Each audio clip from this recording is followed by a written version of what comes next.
Muy buenas tardes. Qué bueno es estar aquí en casa alabando y glorificando el nombre de nuestro Señor. No hay nada que nos pueda limitar, no hay nada que nos pueda estorbar. Nosotros somos de los que decimos, donde quiera que estamos, el Señor está con nosotros. Qué bueno que está sintonizándonos. Gracias por permitirnos entrar a la intimidad de su hogar. Esperamos que estén pasando un tiempo en medio de la crisis grato, en familia, teniendo comunión, compartiendo. En fin, hay tantas cosas que podemos hacer juntos. Esperamos que usted hoy sea bendecido con la palabra que Dios nos dé y también usted pueda bendecirnos uniéndose, orando unos por otros. Gracias a Dios que tenemos la bendición de poder estar aquí en casa y gracias a Dios por el equipo que nos está ayudando para que esto sea posible. Ojalá pudiera yo compartir quiénes están detrás de cámaras para que vieran el equipo tan excelente. Doy gracias a Dios por mi congregación, Comunidad Cristiana Vino Nuevo. Y usted en casa, que es parte importante de este ministerio, muchas gracias por sintonizarnos. Le animamos, no desmaye. Son tiempos difíciles, pero la palabra del Señor tiene consolación, tiene bendición para cada uno de nosotros. Hoy por la mañana estábamos compartiendo algunos hermanos aquí en la congregación y de repente recibo una llamada desde San José. Nuestro amado Mike Matusewicz nos saludaba y nos decía que cuando hemos estado en internet, él nos sigue. Pues un saludo hasta San José. Acabamos de ver que desde Cuba nos están sintonizando, nos están viendo. Un saludo hasta Cuba y en fin, no sabemos hasta dónde. Sabemos que tiene un alcance impresionante, pero lo más importante es que usted y yo estamos aquí y hoy queremos sembrar el consejo de la palabra de Dios. En la escritura, en Miqueas capítulo 7, versículos 18 y 19, hay una gran bendición que nosotros queremos rescatar y aplicar a nuestras vidas. Fíjese lo que dice: ¿qué Dios como tú, que perdona la maldad y olvida el pecado del remanente de su heredad?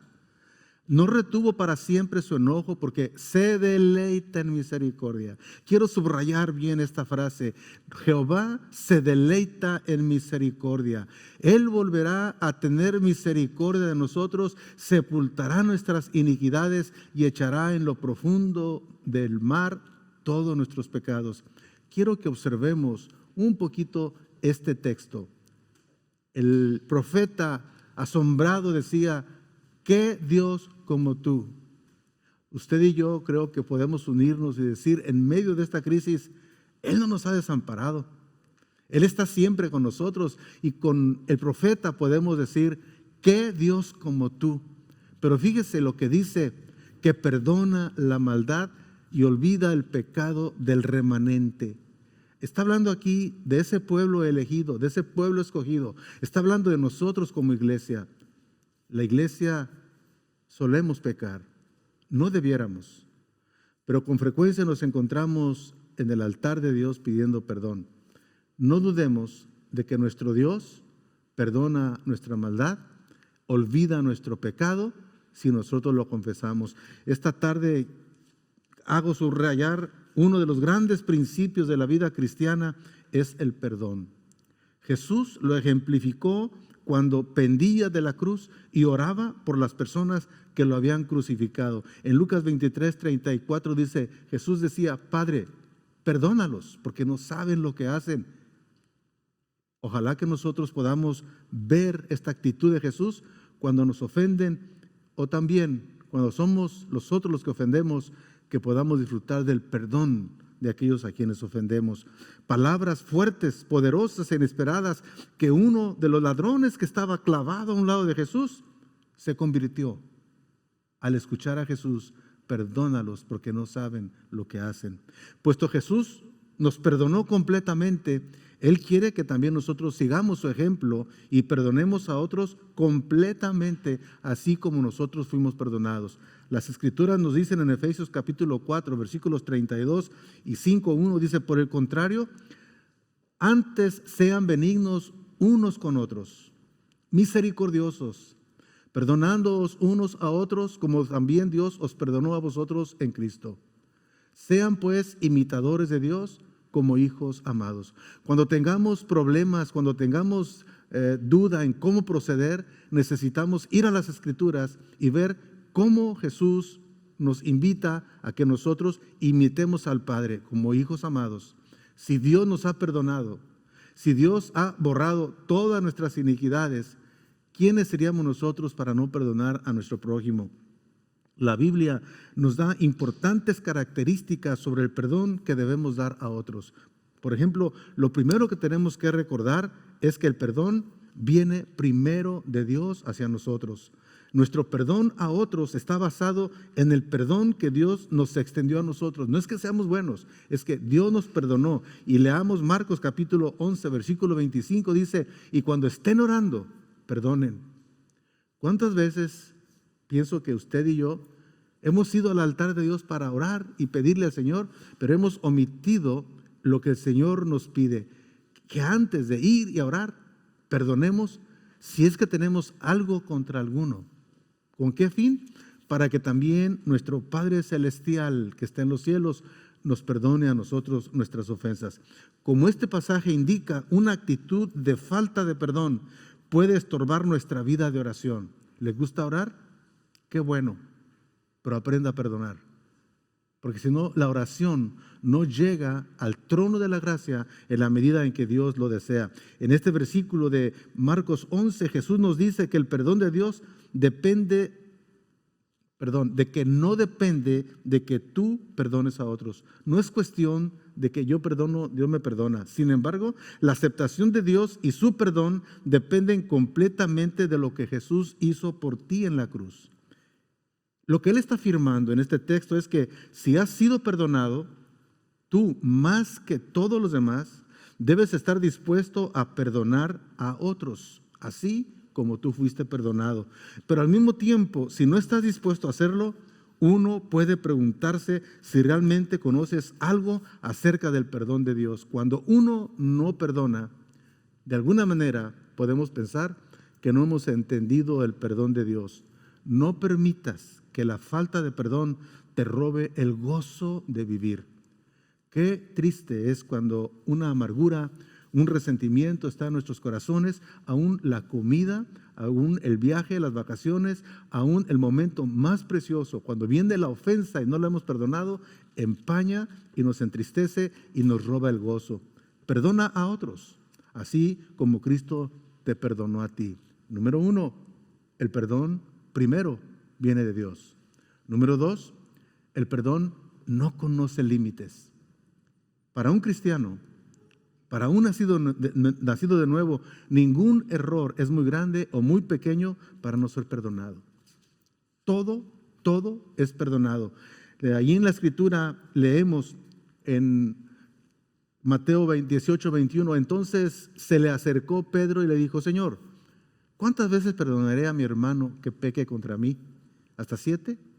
Jesús le dijo, no te digo hasta 7, sino aún hasta 70 veces 7. Por lo cual, el reino de los cielos es semejante a un rey que quiso hacer cuentas con sus siervos. Y comenzando a hacer cuentas, le fue presentado uno que le debía 10,000 talentos. A este, como no pudo pagar, ordenó su señor venderle y a su mujer e hijos y todo lo que tenía para que se le pagase la deuda. Entonces aquel siervo postrado le suplicaba diciendo, Señor, ten paciencia conmigo y yo te lo pagaré todo. El señor de aquel siervo, movido a misericordia, le soltó y le perdonó la deuda. Pero saliendo aquel siervo halló a uno de sus consiervos que le debía 100 denarios. Y haciendo de él, le ahogaba diciendo, págame lo que me debes, págame lo que me debes. Entonces su consiervo, postrándose a sus pies, le rogaba diciendo, ten paciencia conmigo, yo te lo pagaré todo. Mas él no quiso, sino fue y le echó en la cárcel hasta que pagase la deuda. Viendo sus consiervos lo que pasaba, se entristecieron mucho y fueron y refirieron a su señor todo lo que había pasado. Entonces llamándole su señor le dijo, siervo malvado, toda aquella deuda te perdoné porque me rogaste. ¿No debías tú también tener misericordia de tu consiervo como yo tuve misericordia de ti? Entonces su señor enojado le entregó a los verdugos hasta que pagase todo lo que le debía. Así también, dice el Señor, mi Padre Celestial hará con vosotros si no perdonáis de todo corazón cada uno a su hermano sus ofensas. Los líderes religiosos de esos días enseñaban que el que había sido ofendido debía perdonar 2 o 3 veces, a lo sumo. Pedro, tal vez juntando toda la compasión que pudo, le preguntó a Jesús si perdonar 7 veces era suficiente. Ahora, imaginemos el impacto que recibió Pedro cuando Jesús le dijo que tenía que perdonar no solo 7 veces, sino hasta 70 veces 7, o sea, 490 veces si era necesario. Esto significa que si una persona te ofendió 491 veces, ¿no hay que perdonarlo más? No, por supuesto que no. Más bien, Jesús estaba enseñando que no hay límite en el número de veces que debemos perdonar a los demás.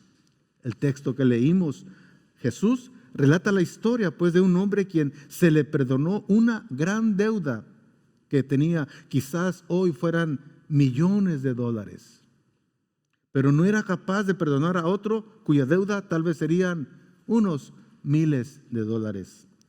El mensaje de Jesús es que nosotros, como pecadores, hemos sido perdonados en gran manera.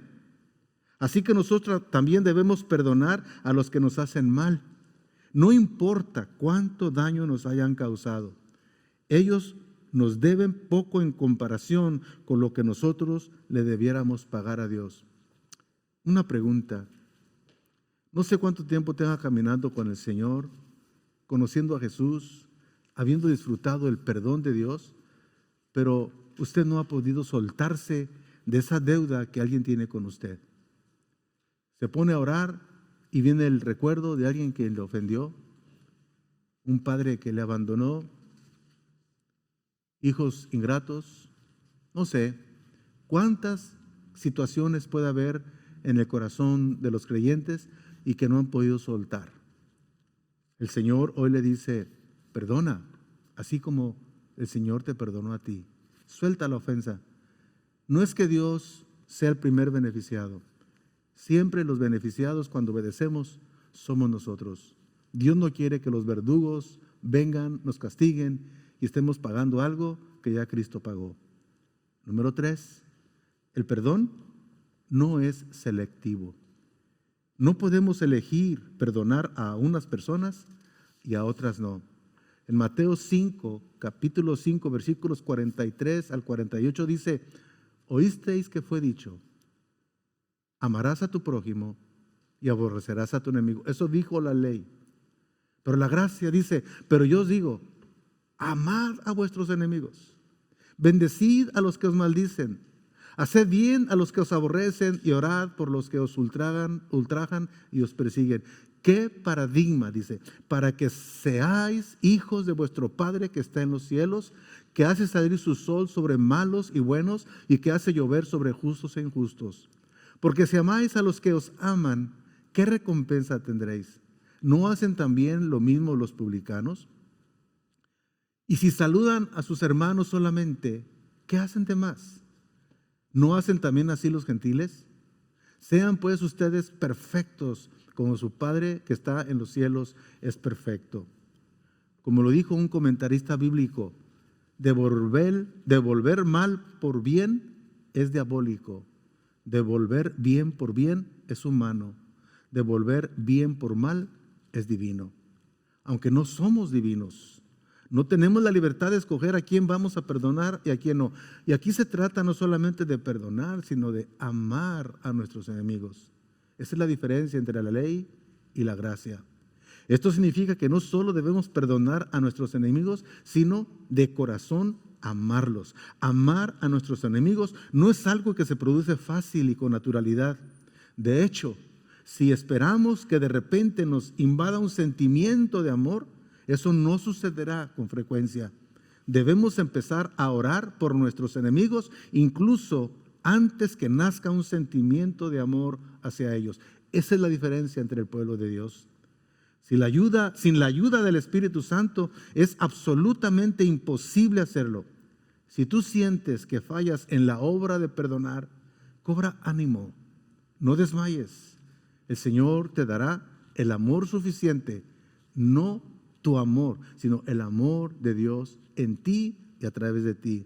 La Biblia está llena de ejemplos de esta habilidad divina de perdonar, la cual puede venir solo por la obra del Espíritu Santo en nuestras vidas y en nuestros corazones. Déjame decirte que el amor no es un sentimiento, es una decisión personal. Uno decide amar. Mira lo que dice la Biblia en Génesis capítulo 13, versículo 1 al 12, y tiene que ver con el Espíritu de Dios que capacitó a Abraham para darle la mejor parte de la tierra a su sobrino y compañero de viaje. Lot dice: subió pues Abraham de Egipto hacia el Negev, él y su mujer, con todo lo que tenía, y con él Lot. Y Abraham era riquísimo en ganado, en plata y en oro, y volvió por sus jornadas del Negev hacia Bet-el, hasta el lugar donde había estado antes su tienda entre Betel y Jai, al lugar del altar que había hecho allí antes, e invocó allí Abraham el nombre de Jehová. También Lot, que andaba con Abraham, tenía ovejas, vacas y tiendas, y la tierra no era suficiente para que habitasen juntos, pues sus posesiones eran muchas y no podían morar en un mismo lugar. Y hubo contienda, subrayo la palabra hubo contienda, entre los pastores del ganado de Abraham y los pastores del ganado de Lot, y el cananeo y el fereceo habitaban entonces en la tierra. Entonces Abraham dijo a Lot: no haya ahora altercado entre nosotros dos, entre mis pastores y los tuyos, porque somos hermanos. ¿No está toda la tierra delante de ti? Yo te ruego que te apartes de mí. Si fueres a la mano izquierda, yo iré a la derecha, y si tú a la derecha, yo iré a la izquierda. Y alzó Lot sus ojos y vio toda la llanura del Jordán, que toda ella era de riego, como el huerto de Jehová, como la tierra de Egipto en la dirección de Zoar, antes de que destruyese Jehová a Sodoma y a Gomorra. Entonces Lot escogió para sí toda la llanura del Jordán, y se fue Lot hacia el oriente, y se apartaron el uno del otro. Abraham acampó en la tierra de Canaán, en tanto que Lot habitó en las ciudades de la llanura y fue poniendo sus tiendas hasta Sodoma. Aquí vemos en este pasaje, Abraham le dio la mejor parte de la tierra a su sobrino, a pesar de que no estaban en plena comunión ellos y sus pastores. El Espíritu de Dios le dio a José la habilidad de abrazar a sus hermanos que le habían vendido como esclavo. Conozca la historia en Génesis capítulo 45, del 1 al 15, dice: no podía ya José contenerse delante de los que estaban al lado suyo, y clamó: hagan salir de mi presencia a todos. Y no quedó nadie con él al darse a conocer José a sus hermanos. Entonces se dio a llorar a gritos, y oyeron los egipcios, y oyó también la casa de Faraón. Y dijo José a sus hermanos: yo soy José, ¿vive aún mi padre? Y sus hermanos no pudieron responderle porque estaban turbados delante de él. Entonces dijo José a sus hermanos: acérquense ahora a mí. Y ellos se acercaron, y él les dijo: yo soy José, su hermano, el que vendieron para Egipto. Ahora pues, no se entristezcan, ni os pese de haberme vendido acá, porque para preservación de vida me envió Dios delante de ustedes. Pues ya ha habido 2 años de hambre en medio de la tierra, y aún quedan 5 años en los cuales ni habrá arada ni siega. Y Dios me envió delante de ustedes para preservarlos, para preservar posteridad sobre la tierra y para darles vida por medio de gran liberación. Así pues, no me enviaron acá ustedes, sino Dios, que me ha puesto por padre de Faraón y por señor de toda su casa y por gobernador en toda la tierra de Egipto. Daos prisa, id a mi padre, decidle: así dice tu hijo José, Dios me ha puesto por señor de todo Egipto. Ven a mí, no te detengas. Habitarás en la tierra de Gosén y estarás cerca de mí, tú y tus hijos, y los hijos de tus hijos, tus ganados y tus vacas y todo lo que tienes.